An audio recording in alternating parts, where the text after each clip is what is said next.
अगर देखा जाए तो सोसाइटी में हमारे ऐसा होता है कि अगर लड़की के साथ कोई घटना होती है तो वहाँ पे लड़की को ही दोषी ठहराया जाता है कि लड़की ने छोटे कपड़े पहने होंगे, रात के टाइम पे क्या जाने की जरूरत थी। तो यहाँ पे ऑन ड्यूटी हुआ तो क्या आपकी लड़कियों को घर बैठ जाना चाहिए? नहीं, ये बिल्कुल गलत है। देखो, वो जो भी एक लड़की थी, एक ऑन ड्यूटी लड़की थी, और उसमें देखो हम हर बार लोगों का ये गेम हो गया है कि हर बार वो ब्लेम गेम खेलने की कोशिश करते हैं और बोलते हैं कि लड़की ने छोटी कपड़ा पहना था। अब ऐसे तो छोटे छोटे बच्चों का भी रेप हो रहा है, क्या उनके भी आप कपड़ों के ऊपर वो करेंगे? उसके ऊपर आप नहीं बोल सकते ना। लेकिन सोसाइटी तो उंगली उठाती है। नहीं, सोसाइटी को अपनी सोच बदलनी पड़ेगी और ये सब क्या कहते हैं, लॉ एंड ऑर्डर भी आना पड़ेगा। तो ये दोनों चलेगा, दोनों होगा। अच्छा मैम, अगर देखा जाए तो पहले भी जितने रेप केस हुए हैं अभी तक, मतलब कई तो अभी भी ऐसी पेंडिंग पे ही पड़े हैं और कई जो है ऐसे बंद हो चुके हैं, लेकिन अभी तो उसका कोई निकला नहीं है सॉल्यूशन। तो आपको क्या लगता है ये इस तरह से करने से क्या होगा? जो हमारी फाइटिंग है ना, ये अगेंस्ट गवर्नमेंट है, तो इसमें जो ये लॉ एंड ऑर्डर आने में इतना आसान नहीं होगा। हम लोगों को बहुत ज्यादा दिनों तक ये स्ट्राइक कंटिन्यू करना पड़ेगा और जो जोश आज दिख रहा है ये जोश हमें कंटिन्यू रखना पड़ेगा, तभी हम लोग जीत पाएंगे, वरना जीतना बहुत इम्पॉसिबल है, क्योंकि हमारी लड़ाई गवर्नमेंट के साथ है। बात ऐसी होती है कि लड़की चाहे हॉस्पिटल में हो चाहे बाहर हो, वो पहले लड़की है। बाद में लोग ये सोचते हैं कि ये तो वो डॉक्टर है जिसने हमारी मदद करी थी। वो ये नहीं सोच रहे हैं, वो बस ये सोच रहे हैं कि लड़की है और उसको प्रे करना है, मतलब उस पे हमारा आंख है, बस वो कमजोर है और लड़की का कोई मतलब नहीं है। और ये सारी चीजें अगर सड़क पे होती हैं तो एक बार को ना सारे लोग आ जाते हैं ये कहने की तुम वहाँ क्यों थी, यहाँ क्यों थी। जो मेरी जॉब है, जो मेरी ड्यूटी है, मैं वहां तो होंगी ना। ये नहीं हो सकता कि मैं वहां भी नहीं होंगी, और अगर नहीं होना है तो मुझे बता दो यार, मैं वो ड्यूटी भी नहीं करूंगी। कहने के लिए हमारा सब कुछ सेम है। डॉक्टर जेंडरलेस होना चाहिए, है ना। पेशेंट को भी हम बिल्कुल इक्वली ट्रीट करें, बट आगे क्या, हमें तो कोई इक्वली भी ट्रीट नहीं कर रहा है, इंसान की तरह भी ट्रीट नहीं कर रहे हैं। हॉस्पिटल के अंदर अगर ऐसे सब कुछ होता है तो करे क्या फिर ना? या तो पढ़ाई छोड़ दे, या तो आप बोल दो कि सिर्फ लड़कों को डॉक्टर बनाया जाएगा, छोड़ देते हम पढ़ाई।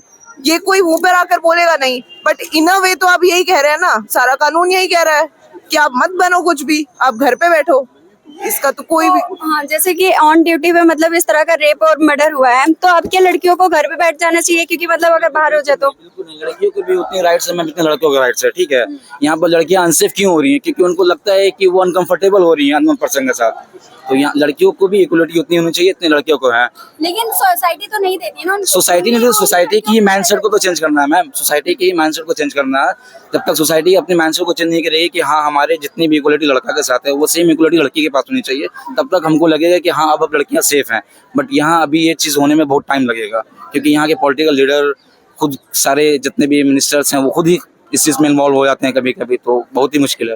अच्छा, देखा जाए अगर हमारा देश है जो एक तरफ 78 साल हो चुके हैं उसका आजाद हुए, तो आपको क्या लगता है सच में हमारा देश मतलब 78 साल होता है मैम? आज़ादी का मतलब ये होता है कि हिंदुस्तान में जितने भी माँ बहनें हैं, जितने भी भाई हैं, सारे लोग ऐसे आज़ादी जिए जिस तरीके से लगे कि हम आज़ाद हैं। ये आज़ादी का मतलब होता है। वो ऐसी आज़ादी का मतलब नहीं कि अगर कोई लड़की निकल रही है और कोई लड़की के साथ पकड़ के उनके साथ कुछ किया जा रहा है तो वो आज़ादी नहीं है। उस चीज़ को तो हम आज़ादी समझेंगे नहीं मैम। हिंदुस्तान आज़ाद हो चुका है, वो तो सबको पता है, लेकिन लड़कियों के साथ जो आज़ादी मिलनी चाहिए, जो लड़कियों को जिस तरीके से उनको फैसिलिटी मिलनी चाहिए, वो चीज़ अब तक नहीं मिल पा रही है। लोगों को क्या लगता है कि सरकार को क्या कदम उठाने चाहिए आपकी जगह से? भाई ये है कि जैसे सरकार को अब क्या कदम उठाने, सरकार को ये है कि सबसे पहले सरकार की जिम्मेदारी बनती है, अगर बाई चांस ये होता है रेप का कोई मामला अगर सामने आता है तो सरकार उसकी जांच करे, स्टेट गवर्नमेंट करे। बंगाल का मामला है, स्टेट गवर्नमेंट को उस पर जांच करनी चाहिए। अगर ये होता है हमारे केस में कि कई महीनों तक सालों तक केस चलते रहते हैं, उन पर कोई वो नहीं होता, सरकार उसकी अपने लेवल पे जांच करवाए। अगर वो दोषी पाए जाते हैं, अगर सच में उन्होंने रेप का ये मामला सामने आता है, दोषी है, तो उनको फ़ौरन सजा दी जाए। मैं तो ये मेरे अकॉर्डिंग अगर मैं कहूँ तो जैसे बाहर की कंट्रीज में होता है, अगर रेप किसने किया है तो वो अगर दोषी पाया गया तो उसको तुरंत फांसी दे दी जाती है। अच्छा। अगर इसी तरह जैसे अभी हम यूपी की बात करें, योगी सरकार की गवर्नमेंट है वहाँ पे, उन्होंने जैसे टेररिस्ट के ये जो आतंकवादी हैं या फिर जो भी हैं उनके लिए किया, उनको डायरेक्ट एनकाउंटर किया। जो भी अब यूपी का आप क्राइम रेट चेक कर लो, कम हो रहा है। अगर इसी तरह गवर्नमेंट, अगर स्टेट गवर्नमेंट, सेंट्रल गवर्नमेंट कुछ करे, भाई एक दो को अगर सजा मिले, कुछ मतलब रेप किया, आप कानून को ही गलत मानते हैं? भाई कानून का स्टेट गवर्नमेंट की इसमें गलती है या नहीं है? स्टेट गवर्नमेंट अभी तक कुछ किया है? गवर्नमेंट ने कुछ नहीं किया है। उसके खिलाफ अभी तक एक चार्जशीट फाइल किया, ना किसी को पकड़ा है, ना और कुछ, ना किसी को सजा देने की हमारे सामने आई है। यहाँ पे प्रोटेस्ट लोग कर रहे हैं, यहाँ पर सरकार का कुछ बनता है कि नहीं बनता है? आपको क्या लगता है कि मतलब जिस तरह से क्राइम बढ़ रहे हैं तो उसको रोकने के लिए सरकार को क्या करना चाहिए? देखिए, क्राइम बढ़ रहा है, इसको हम इस जैसे इस जो अभी हाल में एक इतना संगीन मामला हुआ है, हमें लॉ को मोर रिजिड बनाना होगा। हमें कॉन्स्टिट्यूशन में और कॉन्स्टिट्यूशन राइट्स जितना मेन का है उतना वीमेंस का है। वीमेंस 50% पॉपुलेशन रखती हैं और हमारा हिंदुस्तान जो 5th बड़ी इकोनॉमी है हिंदुस्तान की, इस हिंदुस्तान में से इतनी घिनौनी और गिरी हुई हरकतें होना और सरकार इस पे कोई एक्शन नहीं लेना, इसमें मैं कहना चाहूँगा कि जो अधिकार कॉन्स्टिट्यूशन, संविधान, आइन हमारे लेडीज़ को देता है, गर्ल्स को देता है, उसको और रिजिड बनाए, लॉ को और रिजिड बनाए और मेंबर्स ऑफ पार्लियामेंट जो लॉ मेकर्स हैं वो आगे आएँ। जैसे मैं एग्जांपल लेना चाहूँगा, बहुत सारी मिडिल ईस्ट कंट्रीज़ हैं, यूरोपियन कंट्रीज़ हैं, वहाँ पे रेपिस्ट के लिए लॉ बहुत फ्लेक्सिबल नहीं है, रिजिड लॉ है। मैं एग्जांपल ईरान और सऊदी अरब का मैं एग्जांपल देता हूँ। अगर किसी का वहाँ पे किसी लड़की के साथ हैरासमेंट होता है, वो हैरासमेंट फिजिकल हो या वर्बल हो या किसी भी तरह का हैरासमेंट हो या डिजिटल हैरासमेंट हो, आजकल भी डिजिटल हैरासमेंट भी हो रहा है, तो वहाँ पे सख्त से सख्त सजाएं दी जाती हैं और उस सज़ा को देखते हुए आगे कोई की हिम्मत नहीं होती कि ऐसी दोबारा हरकत कर सके। तो मैं कहना चाहूँगा हम इस NSY से इस मुकाम पे एक हमारा स्टेज है, ये NSY Indian national youth Congress, national student union of India का एक ये प्लेटफॉर्म, इस प्लेटफॉर्म से हम ये आवाज़ देना चाहेंगे, हम ये कोशिश करेंगे कि सरकार, सेंट्रल गवर्नमेंट, स्टेट गवर्नमेंट ये सुने कि आप जो भी रेपिस्ट हो, जो भी हरास करे वीमेन को, गर्ल्स को, उसको आप सड़ी से सड़ी सज़ा दीजिए, उसको ऐसी सज़ा दीजिए ताकि कोई को फ्यूचर में कोई की हिम्मत ना करे। लेकिन सरकार उससे प्रोटेस्ट करती है। मैं देखता हूँ कि अगर कोई लेडीज़ का हरासमेंट करता है या कोई लेडीज़ पे वर्बल अत्याचार करता है, उसको हरास करता है, तो उसको सरकार शेल्टर देती है। अभी मैं वेस्ट बंगाल में अभी आज RK मेडिकल कॉलेज में इतना बड़ा हादसा हो गया, निर्भया कांड दिल्ली में जब हुआ था, उसी वक्त से सरकार को इनिशिएटिव लेना चाहिए था कि वो इस चीज़ों पे, इस सेक्टर पे वो ध्यान दे ताकि आइंदा से ऐसी कोई गड़बड़ी, ऐसा कोई हादसा नहीं हो सके। और मैं उम्मीद करूँगा, मैं ये दुआ करूँगा कि जितने भी हमारी लड़कियाँ हैं सुरक्षा, क्योंकि बेटी बचाओ, बेटी पढ़ाओ, बेटी बचाओ का सिर्फ नारा लगता है, लेकिन नारा को अमल में लाना पड़ेगा, उसको प्रैक्टिकल दिखाना पड़ेगा। क्योंकि ये तो बेटी पढ़ी लिखी थी, उस बेटी को हम नहीं बचा सके, तो इस नारा का क्या फ़ायदा। नारा को हम इम्प्लीमेंट करें कि हमारा प्रियम्बल क्या कहता है, हमारा कॉन्स्टिट्यूशन क्या कहता है।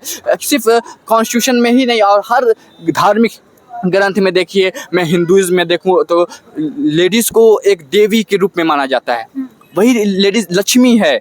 लेकिन आज के दौर में लेडीज़ को, लड़कियों को, वीमेंस को लक्ष्मी बन के नहीं, काली बनकर बनना होगा। उसी तरह मैं इस्लाम की बात करूँगा, क्रिश्चियनिटी की बात करूँगा कि इस्लाम में भी लेडीज़ का एक बड़ा मुकाम है। प्रॉफिट मोहम्मद सल्लल्लाहु अलैहि वसल्लम, पीस अपॉन हिम, क्या जो इस्लाम प्रोपगेट किया उनकी बेटी से किया, वो फातिमा सल्लल्लाहु अलैहा से किया। उसी तरह क्रिश्चियन कम्युनिटी में Mary the mother of Jesus Christ.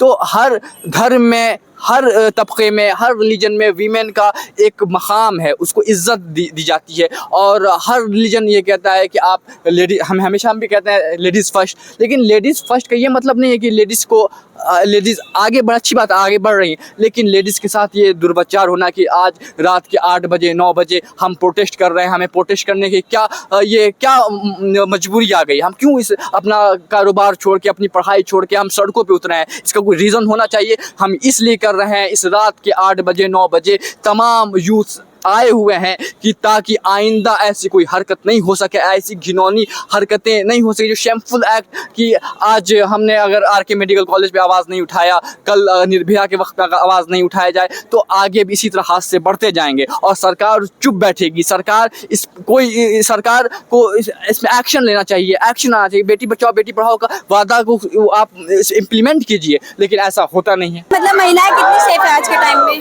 बिल्कुल सेफ्टी नहीं है। हॉस्पिटल के अंदर अगर सेफ्टी नहीं तो कहाँ होगी बेटा? आप सोचिए, हॉस्पिटल के अंदर जो लड़की अपना काम कर रही थी, अपनी ड्यूटी पर थी, उसको सेफ्टी नहीं है और कहाँ हो? जिस किसी के भी साथ यह हादसा हुआ बहुत ही गलत हुआ और वो एक डॉक्टर थी, इसलिए आज हम सारे डॉक्टर्स खड़े हैं। लेकिन फिर भी as a mother, as a woman, हम सब हमेशा इकट्ठे खड़े हैं इस बात के अगेंस्ट लड़ने के लिए कि जो हो रहा है वो बहुत गलत हो रहा है। हमारे बच्चे बहुत ज्यादा अनसेफ फील कर रहे हैं। इस चीज की छानबीन जल्दी होनी चाहिए और जितना जल्दी हो सके न्याय मिलना चाहिए। उसमें सालों नहीं लगने चाहिए कि हर किसी का हमारी न्याय व्यवस्था से विश्वास ही उठ जाए। जो भी एक्शंस होंगे वो जल्द से जल्द लिए जाएं और इस मैटर को बहुत ही जल्दी से हैंडल कर लिया जाए। यही हम सबकी विनती है सरकार से। लेकिन अगर देखा जाए तो एक पहले जो जितने भी केस हुआ करते थे मतलब हुए हैं अभी तक, उसमें भी 1-2 महीने तक ही वो केस चला है, उसके बाद वो वैसे के वैसे ही रह गया है, उसको अभी तक उसका सॉल्यूशन नहीं निकला है। तो अभी जिस तरह के ये केस हुआ है तो इसमें क्या लगता है, इसमें कोई सॉल्यूशन आएगा? हम अपने न्याय व्यवस्था से कभी भी उम्मीद नहीं छोड़ सकते। हम भारत के जिम्मेदार नागरिक हैं। जो हमारी विचार शैली है, जो हमारी सोच है, जो अच्छाई हम अपने समाज को दे सकते हैं वो हमने शांतिपूर्ण तरीके से देने की हमेशा कोशिश करनी चाहिए, जो कि हम अभी भी कर रहे हैं। हम 1 नहीं 2 नहीं 10 बार अपील करेंगे, बार बार कोशिश करते रहेंगे और हमें पूरा यकीन है हमारे न्याय व्यवस्था में कि हमें जस्टिस मिलेगा।